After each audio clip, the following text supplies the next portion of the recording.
Hello everybody, welcome to the second part of my review of Scdawah's live stream on evolution.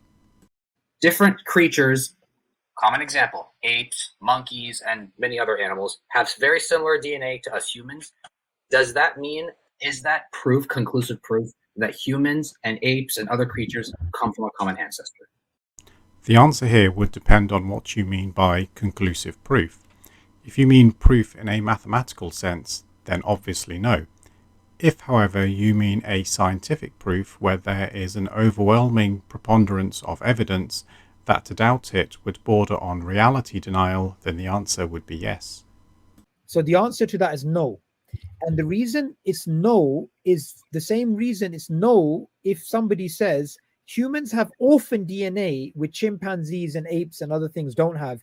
Is that proof that they're separate ancestry? The answer to that is also no. Because for anybody to make an argument that this species, humans, are similar to chimpanzees from a genetic perspective, therefore there has to be a common ancestor, there are additional assumptions in there. One of the assumptions is there's only one origin of life, and that one origin of life would mean all of life goes back to one cell. The second assumption is that similarities are only due to common descent. Similarities could be similar design features. The third, the counterfactual that we have, is we have differences, massive differences between us, and those differences, things like orphan DNA, those cannot be traced back to one genome. So even if somebody says, I think it's very likely that humans and chimpanzees have similar DNA, therefore they have a common ancestor, I would simply say, well, of course they have similar DNA because they're similar morphology. We are morphologically, anatomically similar. So of course we're going to have similar DNA. But we also believe that you can have similar design features. The same thing that works for a human being is going to work for an ape, is going to work for a fish. But the assumptions are two. The two assumptions are transformation happened. How? Natural selection. Two, there's one origin. These are assumptions. So if somebody is to say to me, human chimp ancestry is proven by DNA, I'll say absolute rubbish. If they say human chimp ancestry is likely due to similar DNA because we believe in these assumptions, I would say, yes, it's likely if these assumptions hold. He has brought up two issues which he thinks refutes common ancestry. These are orphan genes and the argument that similarities are due to a common designer and not from common ancestry. Both of these have been refuted on the Creation Myths channel. I will link each video in the description, but I will try to explain why they actually support common ancestry rather than refute it. Starting off with orphan genes, these are genes that are newly expressed and are often unique to a particular species. In this diagram they are represented by the blue and the red lines. The creationist argument is that these new genes do not have any precursor and would indicate separate creation events. This is actually wrong, as we can trace back the origin of a newly expressed gene to areas of the DNA that were previously not expressed, but have since acquired the ability to be expressed. They first have to gain the ability to be transcribed and then gain the ability to be translated. Once these genes are transcribed, they become long non-coding RNAs, which then acquire the ability to be translated into new proteins at ribosomes. This leads to a prediction.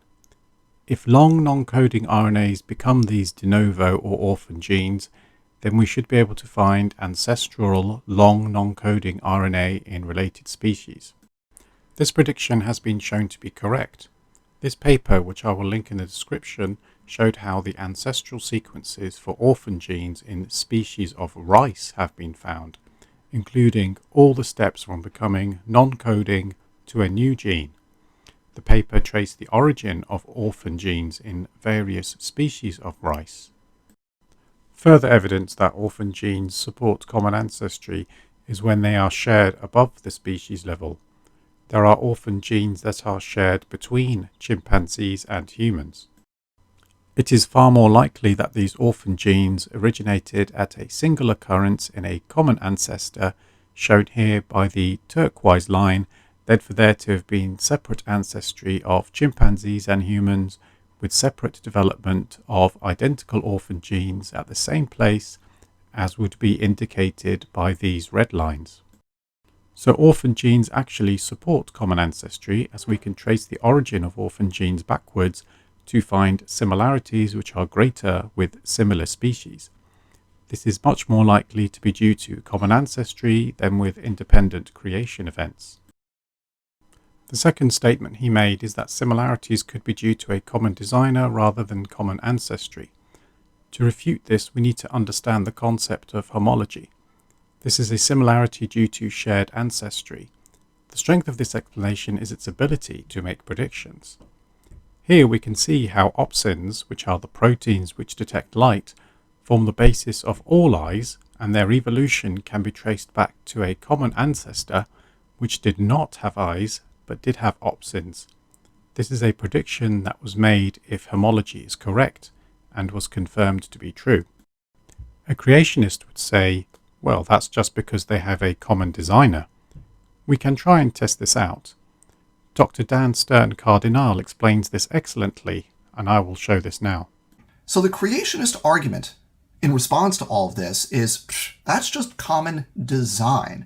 Whenever an engineer is designing something, they're going to reuse parts and modify them for different machines. It's the same thing with biological systems. The similarity is due to the same creator reusing parts rather than common ancestry. This supposedly explains the nested hierarchical structure that we find when we compare these systems across very diverse groups. Well, here's why creationists are wrong. These two models make distinct predictions, very specific predictions that are at odds with each other. So we're going to go through and we're going to see what the specific predictions are, and then when they've been tested, because they've been tested, we're going to see which model comes out on top. This is how we evaluate good science from bad science. Good hypotheses, strong hypotheses from weak, unsupported hypotheses. We see what predictions we make, and then we test them. That's what we do on this channel. We're going to take creation science seriously, we're going to treat it as legit science, and we're going to see exactly why it fails. So what we're going to do here is we're going to look at the common design model and the common ancestry model. The common ancestry model can be treated as one thing because the entire genome, right, shares common ancestry for everything, or at least all cellular life, according to that model. Now, within common design, we have to split it into two groups. We need to look within the created groups, or sometimes you hear that as created kinds, right? So we have to look within the kinds because those groups, those organisms share common ancestry. And we also have to look between the created kinds because those different groups do not share common ancestry. Within each of these, we're going to look at constrained sequences. That's sequences that are constrained at the nucleotide level, like the sequence of the bases actually matters. And then we'll also look at unconstrained sequences, sequence where the actual sequence of A's, T's, C's, and G's doesn't actually matter for whatever reason, right? So let's look at what we expect within these different models. Now, in terms of constrained sequences, it's easy. These are sequences that have some functional constraint. So across the board, we expect nested hierarchies. For common ancestry, of course, we expect that because they share a common ancestor. For common design, whether they're within or between created groups, we expect nested hierarchies because they share a common designer, right? So even between different groups, if you're making eyes, you're using opsins, we expect the opsins to recover a nested hierarchy. But way more interesting are the unconstrained sequences. Now, for common ancestry, we expect the unconstrained sequences, the sequences where the actual order of the bases doesn't matter, and you can have different bases and it works fine. For common ancestry, of course, we expect a nested hierarchy. Why? Because everything shares common ancestry. For common design within created groups, we also expect a nested hierarchy because within the groups, you share common ancestry. But between the created groups, where we don't have constraint at the sequence level and we don't have common ancestry, there we expect those unconstrained sites to be uncorrelated between those groups. Now, I want to dig in a little more into this to make sure we're all on the same page before we test these predictions. So why are these our specific predictions? Well, the creation model that we're working with here could be called the orchard of life, as opposed to the tree of life for universal common ancestry. And the question we want to address is, what do we expect in the unconstrained regions? This figure from AIG is going to help us explain. What's going on here is we have the original created kinds, and then we have their evolutionary history from creation down here to present up here. This little level in here indicates the flood, but you can just ignore that. It doesn't matter for what we're talking about today. So what we want to look at is within the created kinds, right? If you have regions that are not constrained, the actual letter of the bases doesn't matter, right? Within those sites, within a created kind, we expect the mutations that we see to be correlated, right? The mutations in this lineage should be correlated in some way to the ones in this lineage and this lineage, because at some point in their history, they share common ancestry. But if we were to compare the mutations in the unconstrained sites across different created kinds, they should be uncorrelated with each other, right? The mutations that have occurred in this lineage have nothing to do with the mutations that have occurred in this lineage because they don't share common ancestry. So we can now test these predictions and see, do we see correlated within the kind but uncorrelated between them? Or, as we expect with universal common ancestry, do we expect a nested hierarchy across kinds? That's what we're able to evaluate. So what do we see?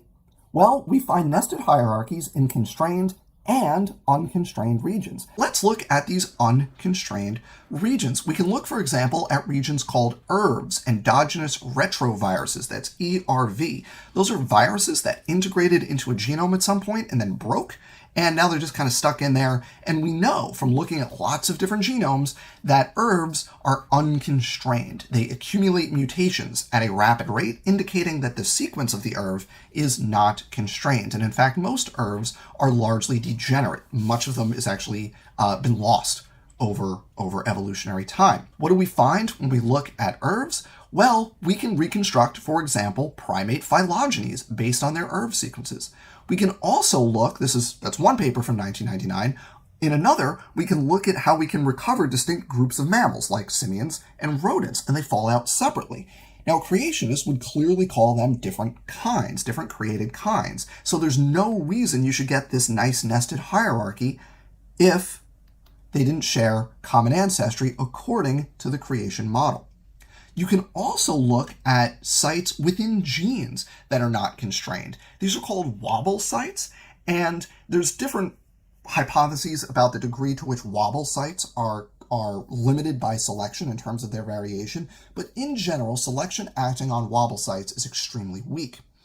In this study from 2016, the authors tested for a signal of common ancestry in these wobble sites. So again, these sites where it's the same amino acid, but it's a different nucleotide. What they found, and I'm just going to read what they wrote, because they tested a bunch of different models for the degree to which these sites are constrained and what the null hypothesis is in terms of their variation. I'm just going to read what they wrote. They said, across all 6 conditions, the observed data had much lower entropy than expected under the family SA hypothesis. That's family separate ancestry. And that's useful for us because creationists often put those common ancestors for the created kinds at the family level, right? So each family is representative of a created kind. The authors continue, these z-scores correspond to p-values effectively equal to 0 and represent enormously strong rejection of the family SA model. Again, enormously strong rejection of the family separate ancestry model.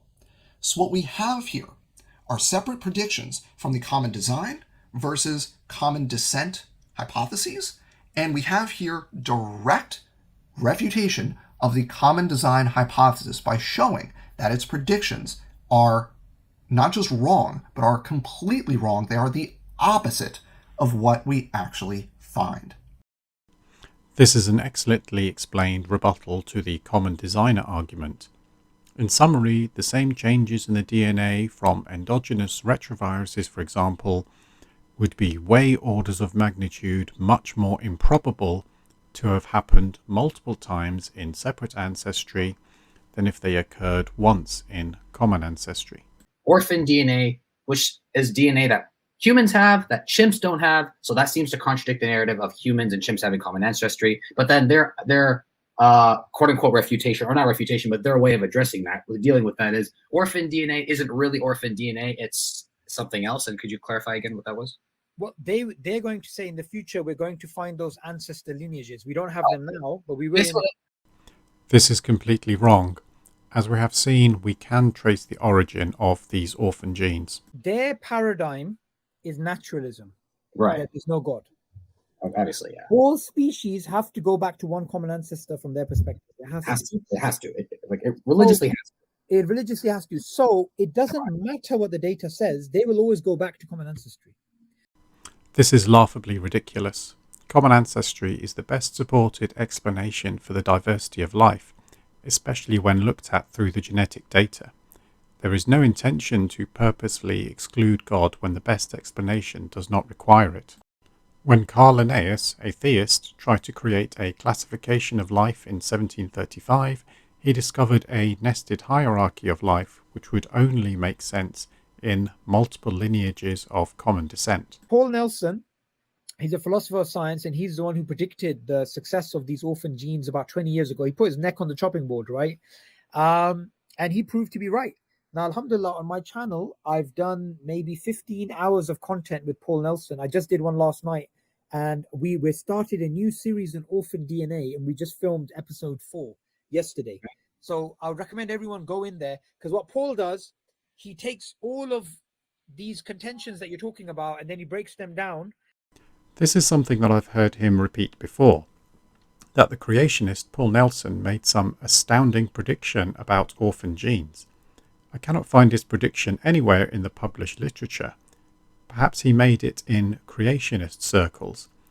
I have to wonder why he would spend many hours talking to another creationist instead of trying to convince the wider scientific community. I watched through some of these talks, and apart from the hilarity of seeing how bored Subboor looks during these presentations, Paul Nelson didn't really make any coherent points that support the idea of orphan genes supporting separate ancestry. Maybe this is oversimplifying it. What's the general conclusion he makes? Does he make the conclusion that orphan DNA could have been chimp DNA or some DNA from a common ancestor that changed over time, or is he saying we don't know? No, he's saying currently this is a huge problem for universal common ancestry. When I was in school a long time ago, I remember during an exam, where do humans come from? I wrote God, and my biology teacher. You failed that test, didn't you? You failed my class. My biology teacher got upset, and he said, "No, we came from apes." I said, "No, we came from God." Right? I doubt this stupid story really happened, but if it was a biology exam, then you should have answered with a proper scientific answer, and perhaps put God as the answer if it was a religious studies exam. Alhamdulillah, I've set myself a goal. I never want to talk to anybody except that they understand I know far more about evolution than them. Don't know much about evolution or Darwinian what you're with you. I called the concept from Sheikh Uthman. He's talking about the minimum gene concept. And even though I don't know much about it, just the name of it gives me the gist of it. And I think it's sensible. If a cell needs to, in order for a cell to live or sustain its life, there has to be some set of genes inside of it to sustain it, like let's say 20 or 50. How is this even possible? And how did it come with this 20 genes, or maybe how many it requires? Isn't this a problem for the common ancestry thing? How can one cell came to be with this 20, or how many genes there are there? Isn't this a problem? How do they respond to this? Yeah, I mean, this would be an example of irreducible complexity. So think of a mouse trap. You get wood, you get a latch to catch, you get the thing that you put the cheese in. If you take away one of the components, that mousetrap's not going to work. That mousetrap is irreducibly complex. You've got 3 or 4 components and they work together. If you take one away, it doesn't work. So the minimum gene concept and the flagellum, and there's all these examples. And Michael Behe is the guy who came up with this stuff about 20 years ago with his book Darwin's Black Box. So irreducible complexity and the fact that we had specified complex sequences in the computer code of the DNA, essentially, all of these things are a argument against Darwinism, right? And I think they're not utilized enough. So you're right in thinking this is a problem for Darwinism. So after a few more sophisticated but still flawed arguments, we are now back to the basic creationist argument of irreducible complexity. This has already been debunked before. All the examples given, such as their favourite, the bacterial flagellum, has been shown to be not irreducibly complex. Even the mousetrap that Michael Behe is fond of showing as an example of irreducible complexity has been shown to not be the case. The refutation of irreducible complexity is explained well in these two videos from Forrest Valkai and Professor Dave Explains. I will link them in the description. The rest of this discussion is just arguments from personal incredulity. So brothers, anything good we've said is from Allah. Every mistake is from ourselves. Jazakallah khair for tuning. Then God played no part in your presentation.